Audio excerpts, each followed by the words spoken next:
com Hernandes Dias Lopes. Eu quero partilhar com vocês o texto do Salmo 126 e eu passo a ler este belíssimo poema. Quando o Senhor restaurou a sorte de Sião, ficamos como quem sonha. Então a nossa boca se encheu de riso e a nossa língua de júbilo. Então entre as nações se dizia: grandes coisas fez o Senhor, ou tem feito o Senhor por eles. Com efeito, grandes coisas fez o Senhor por nós.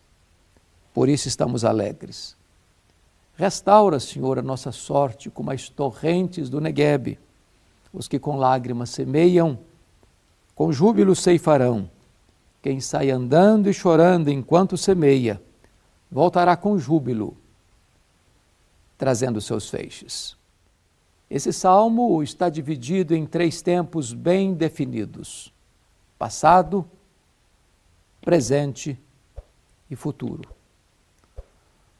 Os 3 primeiros versos olham com as lentes do retrovisor e olham para o passado com um profundo senso de gratidão. O verso 4 pousa no presente e ele está marcado por um forte clamor ao Deus dos céus. Os versos 5 e 6, com a visão do farol alto, olham para frente, para o futuro, para um tempo de esperança e de grande trabalho. Esse salmo é considerado um salmo pós-cativeiro babilônico. Talvez um dos capítulos mais sombrios da história de Judá, quando Jerusalém foi cercada pelo exército caldeu. E durante 3 cercos, a cidade resistiu. 606, 596, mas em 586, no 3º cerco, a cidade foi tomada. Jerusalém foi arrasada. O templo belíssimo, verdadeiro palácio de mármore bordejado de ouro, construído por Salomão, foi arrasado desde os seus fundamentos. Um mar de sangue na cidade. Crianças, mulheres, pisoteados como lama nas ruas. Um massacre terrível e desumano. O profeta Jeremias, que foi testemunho ocular desta barbárie, chega a dizer que mais felizes foram os que morreram à espada dos que aqueles que morreram de fome dentro dos muros de Jerusalém.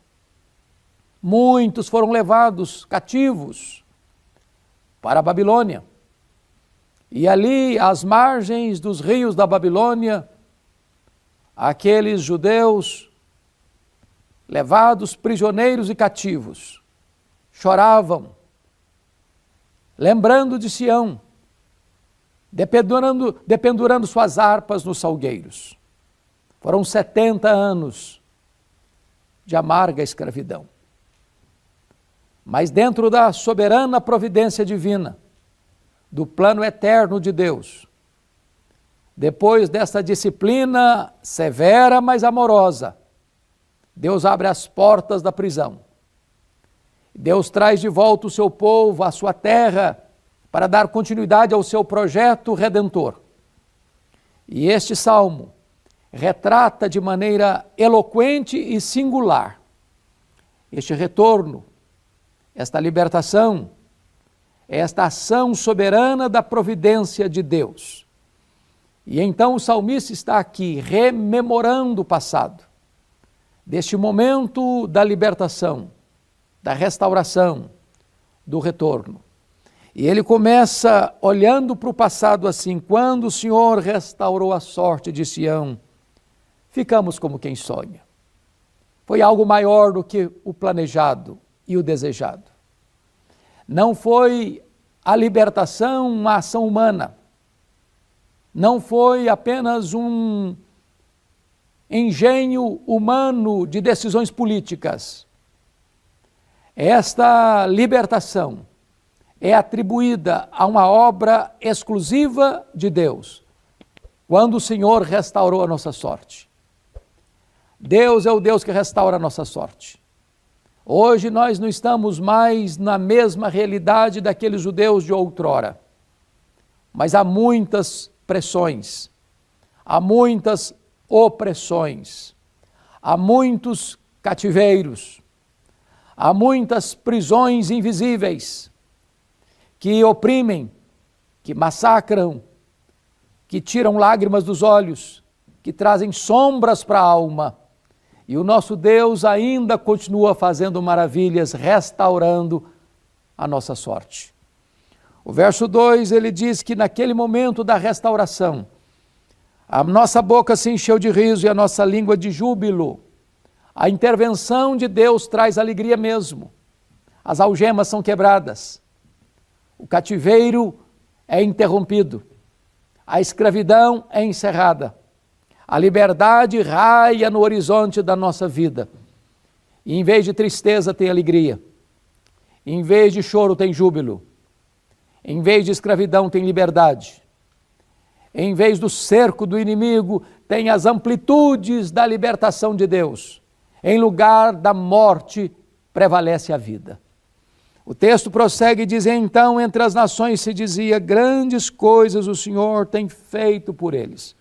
Quando Deus se manifesta na nossa vida salvadoramente, libertadoramente, restauradoramente, este testemunho reverbera para além dos muros da nossa vida, para além das fronteiras da nossa igreja, para além dos horizontes da nossa própria pátria. As nações tornam-se testemunhas desta ação soberana e milagrosa de Deus.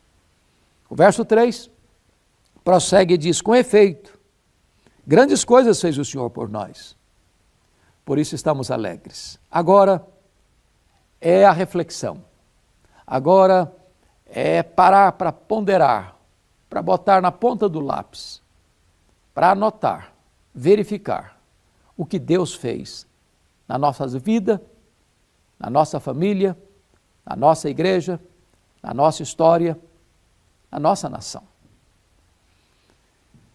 Este fato não é contado apenas para além dos muros, este fato é considerado para dentro dos muros. E o resultado é um sentimento de gratidão. Hoje, esta igreja pode celebrar com gratidão tudo quanto Deus já fez por vocês. Quantas maravilhas, quantos milagres, quantas intervenções soberanas, quantas libertações extraordinárias, quantas vidas restauradas, quantos que já estavam com a esperança morta, já tinham jogado a toalha e foram recuperados e restaurados. Quantos que estavam à beira da morte e recobraram uma vida. Quantos estavam prisioneiros dos vícios, das mazelas deste mundo que foram libertas. Quantas que estavam mortas nos seus delitos e pecados que receberam vida. Hoje estamos aqui para celebrar com gratidão o que Deus já fez por nós. Mas esse texto não apenas olha para o passado, para as intervenções extraordinárias de Deus no passado, mas agora ele pousa no presente. Olha o cenário daquele povo que já tinha voltado do cativeiro, diante de uma Jerusalém ainda arrasada, que ficou 142 anos debaixo de escombros, do ano 586 ao ano 444 a.C., quando Neemias vem para reconstruir a cidade. E eles olham para aquele cenário de um povo pobre, cercado de inimigos, cercado de desânimos, com injustiças internas, com pressões externas, e clamam a Deus em oração assim: restaura, Senhor, a nossa sorte, como as torrentes do Negueb. Esse texto enseja-nos algumas lições oportunas. Primeiro, um passado de glória não é garantia de um presente vitorioso. As vitórias do ontem não servem mais como garantia das vitórias de hoje. As glórias do passado não podem mais nos manter de pé hoje. Todo dia é dia de andar com Deus. Todo dia é dia de se recobrar, de se reanimar, de se levantar e de botar o pé na estrada e de prosseguir. Nós não vivemos no passado, nós não moramos na saudade. Hoje é dia de ser cheio do Espírito Santo. Hoje é dia de caminhar com Deus. Hoje é dia de experimentar as intervenções soberanas de Deus. Por isso a oração restaura, Senhor, a nossa sorte. Segundo lugar, a sequidão hoje não deve ser motivo de desânimo, mas de clamor. Note você que o salmista poderia estar aqui reclamando, murmurando, lamentando, rendido ao pessimismo, completamente nocauteado por um presente sombrio, de pobreza, de opressão, de inimigos e encurralando-nos, oprimindo-nos, ameaçando-nos. Mas em vez de se render ao pessimismo crônico e doentio, o salmista resolve enfrentar aquela crise e a carranca dela com clamor, com oração, buscando a face do Deus Todo-Poderoso. Restaura, Senhor, a nossa sorte. Mas em terceiro lugar, o salmista entende que a restauração é uma obra soberana de Deus. Restaura, Senhor. Só Deus pode restaurar nossa sorte. Só Deus pode curar a nossa alma. Só Deus pode perdoar os nossos pecados. Só Deus pode adestrar as nossas mãos para a batalha. Só Deus pode nos encher do seu Espírito. Só Deus pode nos dar conquistas mais expressivas hoje do que nos deu no passado. Então, a oração é esta, entendendo que quem faz a obra é Deus, quem restaura a igreja é Deus, quem restaura a alma é Deus, quem leva a igreja adiante é Deus. Mas em quarto lugar, a restauração é fruto de oração. Note você, restaura, Senhor. Quando você acha que o ambiente está carregado demais, que o cenário é cinzento demais, que o vale é profundo demais, que os mares estão revoltos demais, que os inimigos estão vociferando demais, que as nossas forças estão pequenas demais. Quando os recursos humanos acabam e se esgotam, ainda tem esperança quando a igreja se coloca diante de Deus em oração. Tudo quanto Deus pode fazer, Deus faz por intermédio da oração do seu povo. A oração conecta a fraqueza humana à onipotência divina. A oração conecta o altar da terra com o trono do céu. Tudo Deus faz mediante o seu propósito, segundo a sua boa, agradável e perfeita vontade, em resposta às orações do seu povo. A oração conecta o altar da terra ao trono do céu. Aquele que está no trono e governa o universo, dirige as nações e governa a sua igreja, é o Deus que escuta as orações do seu povo e age mediante as orações do seu povo. Mas em quinto lugar, note você que a restauração é um milagre do próprio Deus soberano. Por isso o salmista ora assim: restaura, Senhor, a nossa sorte como as torrentes do Neguebe. Para você entender isso aqui, você precisa conhecer esta geografia de Israel. O Neguebe é o maior deserto da Judeia. A Judeia é praticamente toda desertificada. Montanhas, altaneiras, vales profundos, rochedos, pedregulhos, completamente inóspito. Mas de repente, um fenômeno acontece ali. E eu, tendo a bênção de já ter visitado Israel mais de 10 vezes, presenciei esse fato. De repente você está caminhando pelo deserto e surpreendentemente você vê uma torrente descendo em costa da montanha, rasgando as ardentes areias do deserto e jorrando como se fosse uma grande enxurrada descendo montanha abaixo. E onde essas águas vão rasgando as entranhas do deserto, tudo vai florescendo, tudo vai frutificando. Ali se transforma num vadi ou num oásis. E reverdece. E frutifica. O salmista está orando porque conhece esta geografia, conhece esse fenômeno, as torrentes do Negueb. E ele está dizendo, meu Deus, a minha vida está árida como o deserto do Negueb. As areias escaldantes, as pedras pontiagudas, o ambiente perigoso.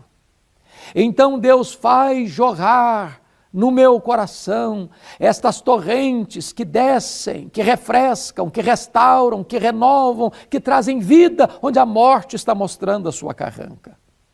Deus é poderoso para restaurar a sua vida, a sua sorte, a sua casa, o seu casamento, a sua família. Deus é poderoso para restaurar a igreja. Deus é poderoso para levantar-nos da situação mais adversa da vida e trazer sobre nós um poderoso reavivamento espiritual, curando a nossa alma. Restaura, Senhor, a nossa sorte, como as torrentes do Negueb.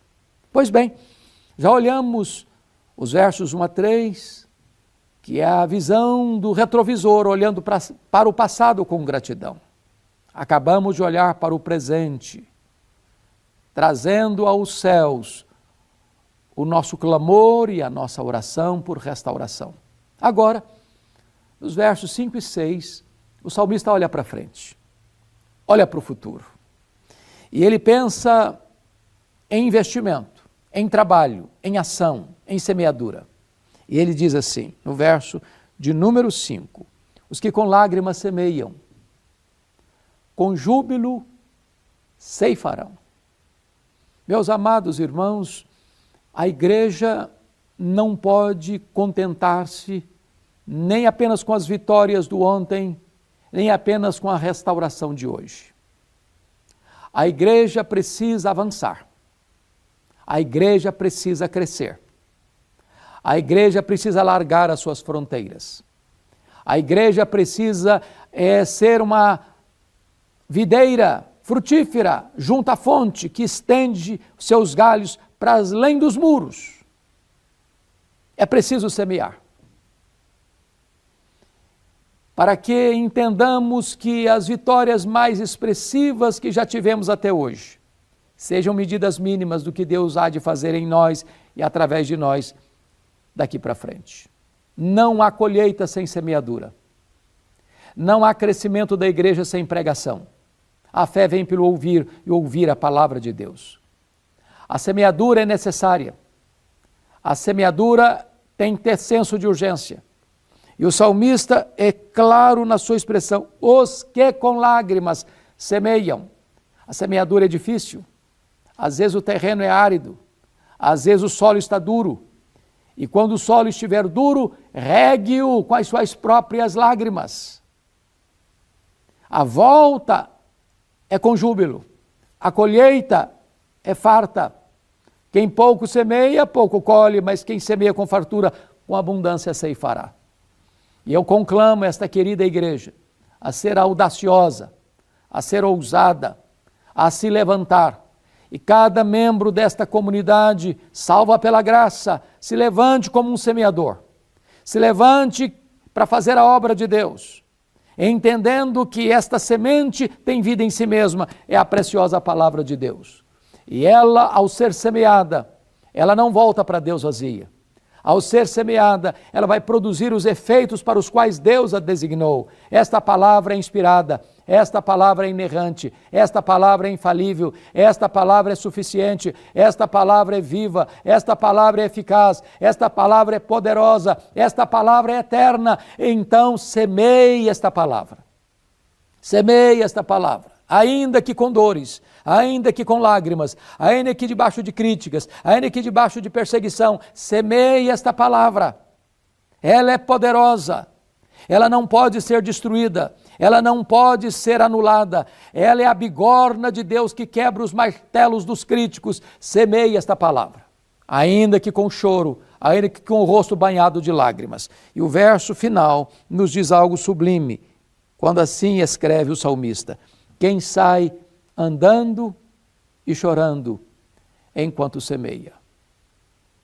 É preciso sair, é preciso andar. É preciso gastar mais as solas dos sapatos do que o assento dos bancos. É preciso usar todos os meios legítimos que temos à nossa mão. A palavra impressa, a palavra pregada, a palavra televisiva, a palavra pelas ondas, as ondas do rádio, a palavra pelas mídias sociais, a palavra por todos os meios, de todas as formas, para todos os povos, em todo o tempo. A igreja precisa sair e semear. Sair e semear. Quem sai andando e chorando enquanto semeia. Não é sair e semear. A evangelização é um estilo de vida. É o estudante que vai para a escola, que vai para a faculdade e lá ele semeia. É o trabalhador que vai para a empresa, para a fábrica e lá ele semeia. É o profissional liberal que vai para o seu escritório e lá ele semeia. É o empresário que abre a sua empresa e lá ele semeia. É o profissional que vai para a rua, no trabalho, do táxi, do Uber, e enquanto trabalha, semeia. É o viajante que enquanto está sentado num banco, num ônibus, ou num táxi, ou num avião, ele semeia. É aquele que se hospeda num hotel e encontra uma pessoa e ele semeia. Por todo lado, em todo tempo, semeia. Enquanto sai, semeia. Quem sai andando e chorando enquanto semeia, tem uma promessa. Voltará com júbilo, trazendo os seus seixos. É promessa de Deus. A obra de Deus. É o Espírito Santo quem convence de pecado. É o Espírito Santo quem regenera. É o Espírito Santo quem sela. É o Espírito Santo quem batiza no corpo de Cristo. É o Espírito Santo quem é o penhor. É o Espírito Santo quem santifica. É o Espírito Santo quem habita em nós. É o Espírito Santo quem nos dá dons. É o Espírito Santo quem nos dá poder. É o Espírito Santo quem nos reveste e nos enche. Então saia e semeie. Porque a obra é de Deus. Eu não administro resultados. Você não administra resultados. Mas Deus vai honrar o seu trabalho de semeadura. E os feixes serão abundantes. E os frutos serão abundantes. E muitas pessoas hão de se converter e hão de ser alcançadas pela graça. E a minha oração e a minha expectativa é que Deus não apenas restaure a nossa alma, cada um de per si, mas Deus levante a igreja como um corpo vivo para fazer a obra enquanto é tempo. A minha oração, portanto, é que o melhor daquilo que os irmãos já experimentaram até hoje, de fato, sejam medidas mínimas do que Deus há de fazer em vocês e através de vocês daqui para frente. Deus abençoe a todos, em nome de Jesus. Amém.